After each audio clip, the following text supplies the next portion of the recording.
Good morning. We continue our meditations on work and employing the method of deep ecumenism, that is to say, bringing various traditions into the discussion, into the story of work. The poet Rilke says, "Know the great void where all things begin. Know the great void where all things begin." So today's meditation is about the Via Negativa and work.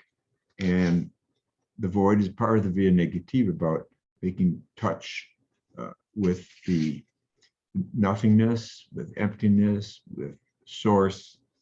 And sometimes that source is the void.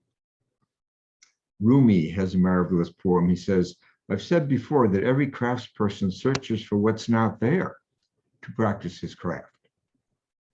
A builder looks for the rotten hole where the roof caved in. A water carrier picks the empty pot. A carpenter stops at the house with no door.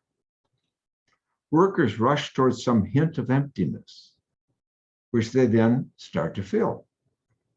Their hope, though, is for emptiness. So don't think you must avoid it.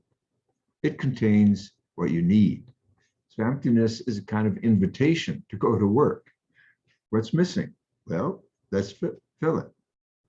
Dear soul, if you were not friends with a vast nothing inside, why would you always be casting your net into it and waiting so patiently? This invisible ocean has given you such abundance, but still you call it death, that which provides you sustenance and work. So that's a very profound poem, as of course all of Rumi is, about nothingness, about the role of the Via Negativa that invites us to work. And it has profound implications. Now, Eckhart too talks about the role of our inner work. He says the inward person is not at all in time or place, but is purely and simply in eternity. It is there that God arises. There God is heard. There God is. There God and God alone speaks. Quote, "Blessed are they that hear the word of God." Luke 11:28 there.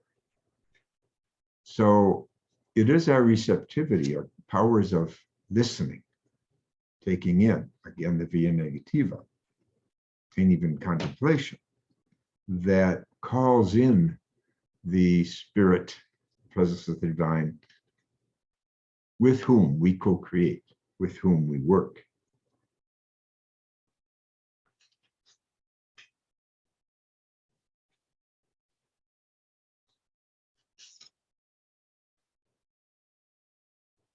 And then we have the Tao Te Ching telling us in today's meditation, practice not doing, and everything will fall into place.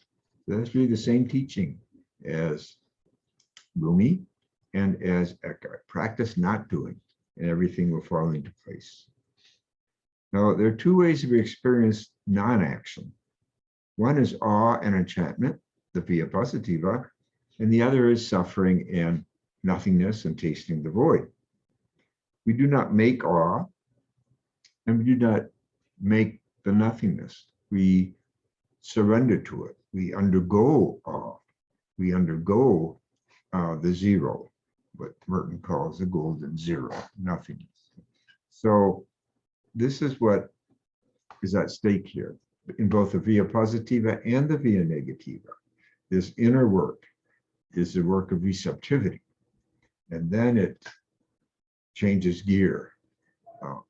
In the Via Creativa and Transformativa, it goes out to accomplish things. Thank you. We'll see you tomorrow.